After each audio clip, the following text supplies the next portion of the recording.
to Sandro Mulak and Opo, kasama po natin ngayon, Senator, si Mr. Gerald Yes Santos. po. Kasama po ang ating si Attorney Ferdinand Topacio. Okay. Good morning po, I heard that Your Honors po. only in Facebook. I heard your rants in. I read your rants in Facebook. Yes po. What happened? This happened 2005. Am I correct? Yes po. You're only 15 years old. Yes po, Oh. Your Honor. Yes, 2005 po nangyari and nilabas ko po ito noong 2010. Why did it take you 5 years?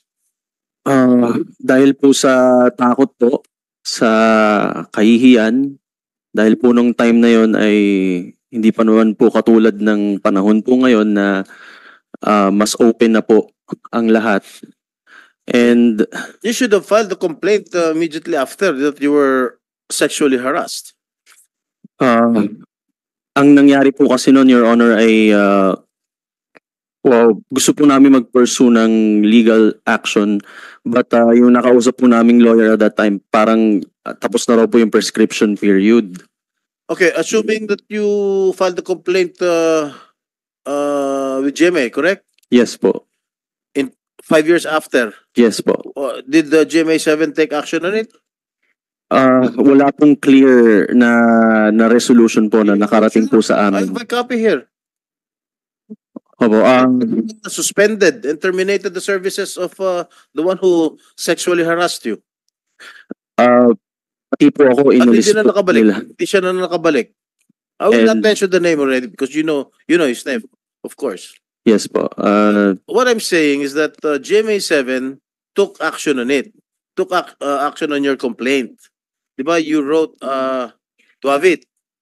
Yes po. And Correct. Then Attorney you wrote, Felipe Gozon po. Attorney Gozon, Felipe Gozon. Oh, inaksyonan nila, terminate yung services nung musical director. Correct? Yes po. Oh. Ang nangyari nga lang po ay kasi po yung musical director po na ito ay connected po sa mga ibang executives po dun sa loob. So ako po ay napag-initan po dun sa loob. So kahit na kumbaga naalis nga po siya, naalis din po ako sa network. Yun po yung nangyari po, Your Honor. Oh, diba? Umingi ka rin ng release, diba? Umingi ka ng release sa GMA, correct? Release po sa GMA Artist Yes. Center at that Yes. time. But we wanted po na maging under the GMA itself. I have a copy here of determination, the document terminating the person who harassed you. And it was signed by the Senior Vice President, Entertainment TV, Wilma Galvante. Hindi po nakarating po sa amin yan, Your Honor. You want me Hindi to- po You want me to talaga. provide a copy? You want me to provide a copy? Ayan, no? Sorry po. Ibig sabihin, hindi mo alam na inaksyon na ng GMA7. Nabalitaan ko lamang po na wala na po siya sa GMA. But since wala po kaming na receive na official na yan po, yung letter na resolution po, ay kasi nababalitaan po namin na nakakapag musical director pa rin siya sa mga shows, sa mga concerts. Tapos ang sinasabi mo, banned ka na raw sa GMA7. Is that correct? Hindi po, I'm banned po sa entertainment department po. Dahil po yung may kaibigan po siya dito sa entertainment department na hanggang ngayon po ay galit po sa akin. Kaya hindi po ako makapasok po sa entertainment department. Hindi, But pero- sa sa news, sa mga news departments po, sa mga game shows ay nakakapag-guest po ako. Pero hindi ka totally banned doon sa network. Di ba? Yes po, hindi ko po sinabi na totally banned po ako. Bale, ayun po, nilinaw ko din po naman yun dun po sa nilabas ko pong video. So, what do you want to... Ba't ka pumunta rito sa Senate? Yun po, Your Honors, actually, ako po ay hindi po na-harass, hindi po na-abuse. I thought you were harassed. Ako po ay na-rape po. Na-rape? Na-rape po ako, Your Honor. Yung musical director? Yes po. Kasi there are a lot of definitions of rape. You know. How did you say it's rape? Handa po akong ikwento po dito yung nangyari. Pero ako po ay natatakot na baka po ako po ay balikan po ng mga taong ito. Kung ano po, hihingi po ako ng tulong po sa inyo,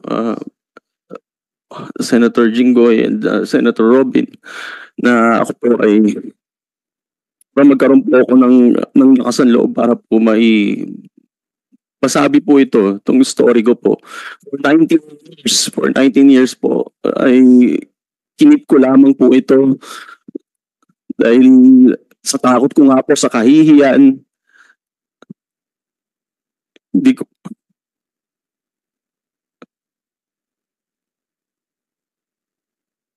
hiyang-hiya po talaga ako, lalo na po nung panahon na yun dahil nung binulog ko nga po ito noon, yung mga nandun po sa loob ay parang dinidismiss lang po nila yung sinabi ko na parang mag-move on ka na lang kasi kalakaran yan dito. Nililabel pa po nila ako na homophobic daw ako kaya ako nare-reklamo yung tao.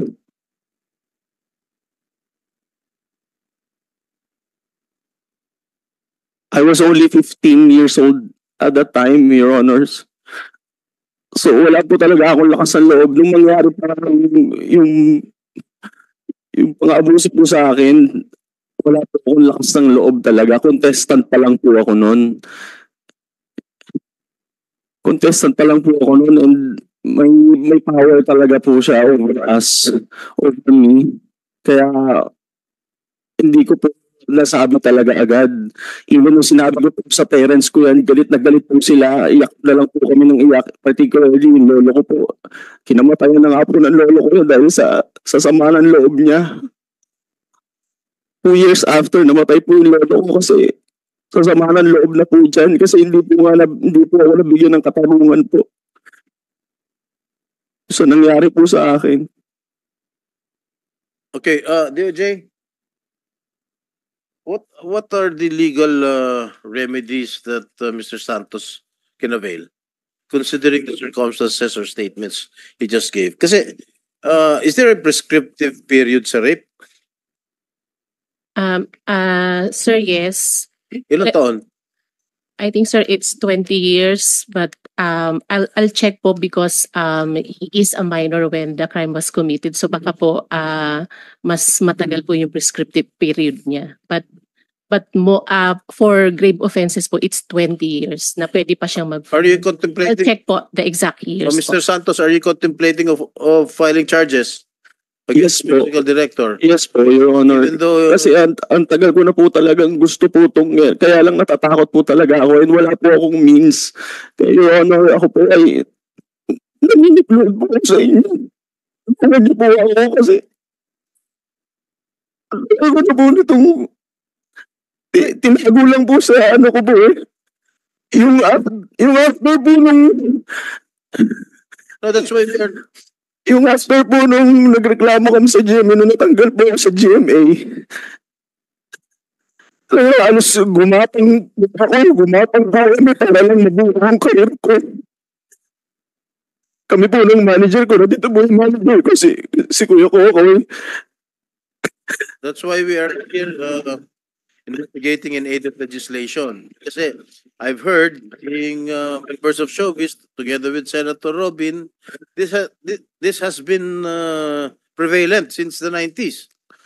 That's why we're going to submit, maybe the committee of Senator Robin is going to submit a committee report with regard para matigil na itong sexual harassment within the movie industry.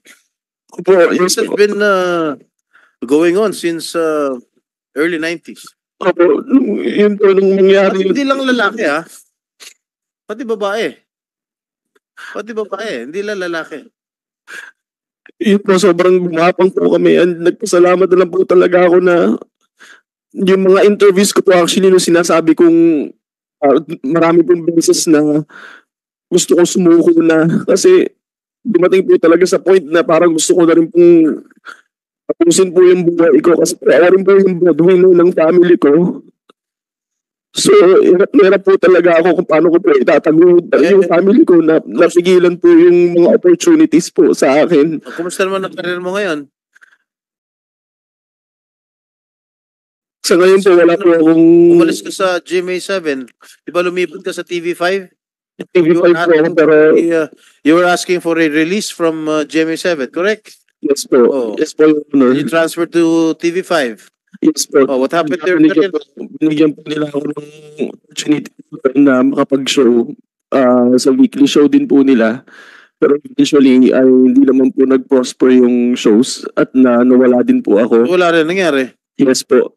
At ayun po, napapasok na po ako sa teatro.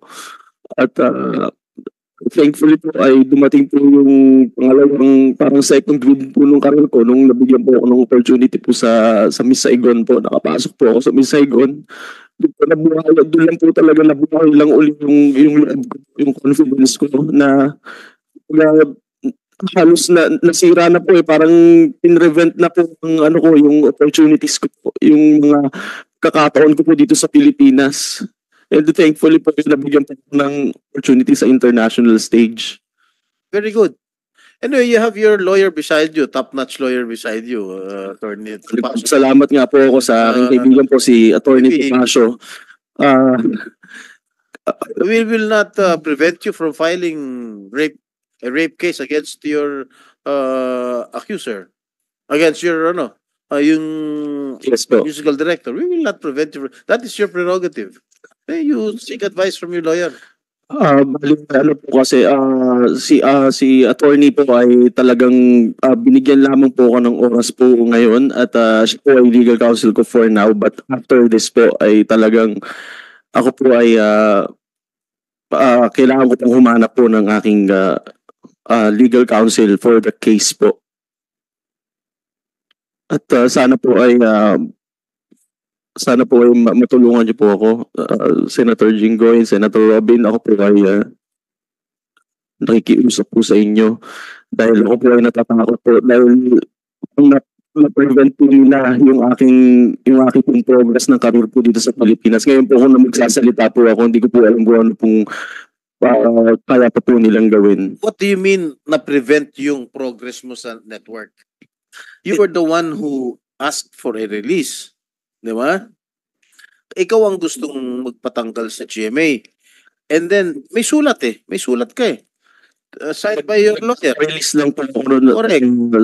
Your Honor, sa GMA Artist Center. Yes. Oh. And we wanted po na sa GMA network itself kasi po ay talagang actually kasi namin sinumbong yung aking reklamo sa GMA Artist Center and wala po silang action na ginawa po. Sila po yung nagsasabi nun na mag-move on na lang. Kaya po sabi namin, ma-release po ako sa GMA Artist Center at maging under na lang po ng network. Baka mas maging better po yung aking estado po sa network.